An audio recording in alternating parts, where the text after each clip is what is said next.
Conscious Straight Talk with Katie and Lindsey. Hi, my name is Katie Hutchinson, and I'm a licensed marriage and family therapist, and I'm also a certified mediator, and we're so happy that you guys are here today. And I'm Lindsey Kearns. I'm the mama behind MalibuMamaLoves.com, and I'm also a certified conscious trauma-informed life coach. Mm-hmm.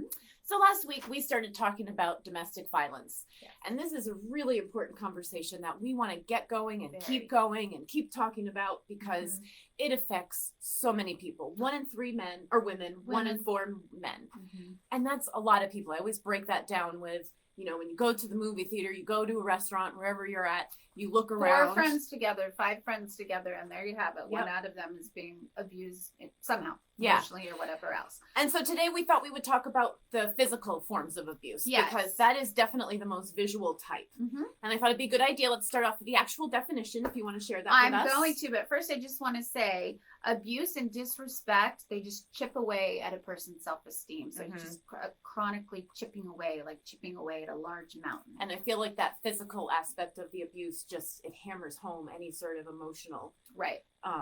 Yeah, that sounds right. Okay. Yeah. So the definition of physical abuse, it's defined as physical injury inflicted on a person by another individual on purpose. Mm-hmm. The statutes define physical violence as anything from severe bruising to more serious injuries. Physical abuse may lead to bruises, that's what they're always looking for on children, cuts, welts, burns, fractures, internal injuries, or even death. Yeah, it's scary. And some of these things are just horrifying. Some of these kids that I've seen, and even not only just being involved in it, but witnessing it. Mm-hmm. You know, getting that hurt. Causes PTSD. These children, usually 0 to 3 is when they're most susceptible to death and real serious injury. And, you know, I think a lot of that is because it's hard having babies. It's hard having babies. They Frustrating. could be colicky. The people might not want a baby. They didn't want the baby. And then you're also trying to save the baby constantly from killing itself. Yeah, so, it's hard. You know. And I know that usually, that will 100% of the time create a really fractured foundation for the rest of your life. Yep. You know? Yep. How does it really affect the physical brain, though? I think we really need to talk about that. Okay, so adults who experience severe abuse as children show critically impaired neural connections in the brain. So this is just, you want to explain your analogy of this? Sure. Yeah, I have a great analogy that I love. I heard this many years ago, and it just really hit home for me. Mm-hmm. We talk a lot about this in our master class. We go over how to rewrite these neural pathways. Mm-hmm. So we invite you. We're going to be running one again soon. We got to do that again soon. Okay, we'll do it. But anyway, just think of your brain like a forest, okay? Now, in the forest, you've got lots of trees and bushes and shrubbery and paths. That's your neural pathways. The ones that you spend the most attention to, the ones that you're constantly thinking about, those are going to be your clearest paths. The paths that were created as a child, because remember, our memory or our bodies are meant, they record everything in our cells. So every reaction, every emotion we feel has a neural pathway in there. Those neural pathways become prickly. They become overgrown because we're not attending to them. We're leaving those childhood traumas alone, and they're just becoming so overgrown and prickly and painful. Then they grow bigger and they start to affect our other neural pathways and cause divides in how those pathways are flowing. Which I think is what you were talking about, how the reactors, they don't connect anymore. Right, which then, of course, affects the body. I definitely believe if the brain and body are one. Okay. And so it also triggers, I just want you to talk real quick because it's important about the sympathetic nervous system. Oh, yeah. So with those recorded cells, you have your neural pathways, and then the sympathetic nervous system triggers. So then so the sympathetic nervous system is then on high alert, again, where you feel like a tiger's coming at you a lot of the time, and there's no tiger coming at you. And so your cortisol, your adrenaline, everything is being raised. And actually, this really taxes your adrenals, which is kind of like, I liken it to brake pads on your car. And basically, your brake pads are completely worn out. And so it's just bone to bone? No. Metal to metal. Thank you.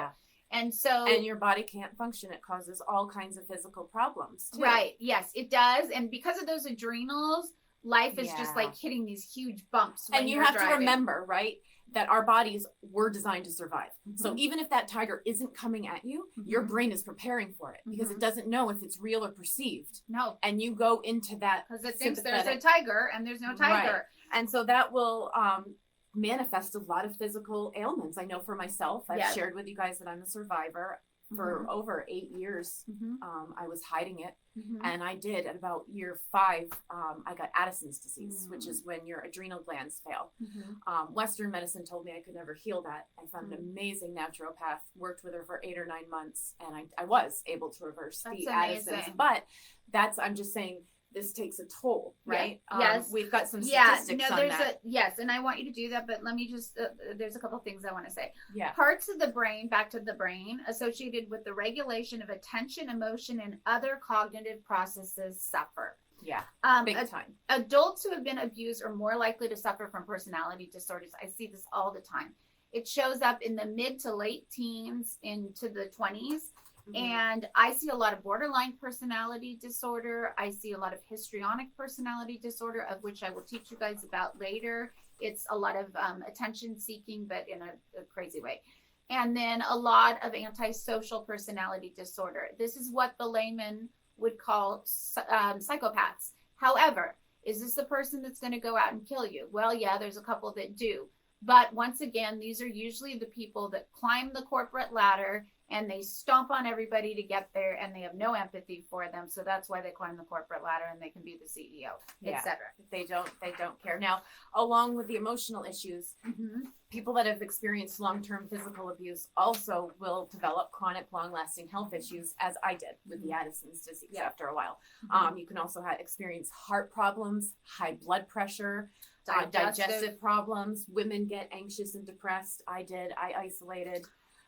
Men too. But I think women do it more. Men go more angry. Well, so society just tells men that they can be angry. So they act angry and irritable, but really underneath that is depression and anxiety. And I will say she got Addison's disease, but from my own childhood, chaos and trauma, I just have high anxiety. My sympathetic nervous system is always just elevated. Yeah. And, and some depression, which is biological too. Yeah. But yeah. It's hard. And that's why we want to keep talking about it with you guys. Like, if you're sitting there and going through this alone right now, please reach out. To be alone. That was the worst part of it for myself. For a long time, I thought there was something wrong with me.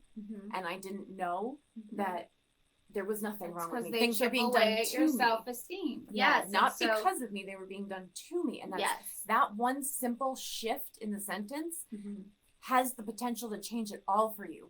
So please reach out and talk to us. But I got to share some of these facts with you guys, because they're astounding. I mean, totally. I couldn't even. So every year, we're just going to start off with this one. 800,000 days of unpaid work occur every single year due to physical domestic violence. This is all in the USA. And I'm not talking. I'm not talking about the day they were getting hurt. This is after effects. The after effects. Days. I mean, of course, the day they were hurt, and then the after effects. But there's 356 days in the year, right? 65.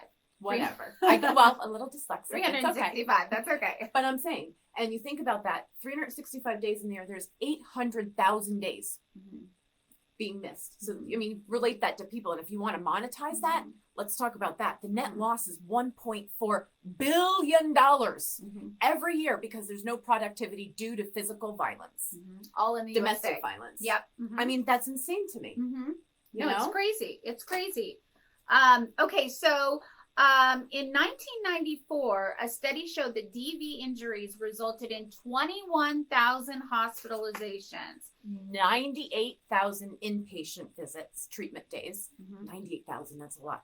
28,700 ER visits. 39,000 medical office visits. And that was in 1994. Today, it is said that... Probably double. Well, it is said that 30% of women and 28.5% of men who are seeking medical attention are there because of physical domestic violence. Now, that's what's reported. And those are the people that actually go to the hospital. There's the ones with the, broken arm, etc., that just stay home and don't tell anybody, right? No, and that's true. And so, this is happening, you guys. We have to talk about it. When you're out, if you even suspect anything, just bring it up in a casual way. You mean to like a friend? A friend, a family member. Is anybody going to really talk about it when they're in the throes of it and they're still in the shame and the... If you open the door and you're not telling them you're sorry, you're not telling, just thank you for sharing that with me. Let's talk about it. How can we help you? But you know what? After we're finished talking about all the different types of violence, we're going to have a show on just how do you talk to a domestic violence victim, because that's so important to open those doors. I've done a lot of research into it. I've done a lot of work with this. Right. We have a lot of great tips to share. So we want to do that. But the last fact I want to leave you guys with today, or we have 2 more left, are that domestic violence victims, they're much less likely to become part of society. They hide from their communities because of the depression and because of, you know, they're needing to hide what's going on to them. Embarrassment. Shame. Yep. That's a very big one. Yes. So, you know, that's why I'm saying reach out to them, because they're not going to be forthcoming. Right. They're and tell scared. us your stories. We've both been through it. Tell us your stories. We're here to help you. You've got a therapist and you've got a life coach right here sitting to help you. So I just want to leave this. So everybody, impart this little piece of evidence, or not evidence. Truth. Thank you. Everyone deserves a relationship that's free from domestic violence. That's everyone. Amen. Nobody deserves this. This is the truth. It's true. So these things are being done to you, definitely not because of you. And that is so important to remember. Well, that's because you're gonna the perpetrator is gonna blame you and say, "Oh, I threw that plant or I punched that wall and it was all your fault." No, it's not your fault. They need to regulate their emotions. Yeah. So, anyways, all right, hope you guys. that you have a good Monday. Reach out to us. We're here for you, and we will talk to you on Wednesday about sexual abuse. And don't forget to reach out to each other too. That's what this show is all about: communicating, understanding. Don't be reactional if that person is being depressed and not talking, or like we said in one of our other shows, if they don't get back to you right away. It's not about you. It might be about something that they're going through, and that's important to remember. So we want to leave you guys with that thought today. I hope you have a great week. We'll talk to you on Wednesday. Bye.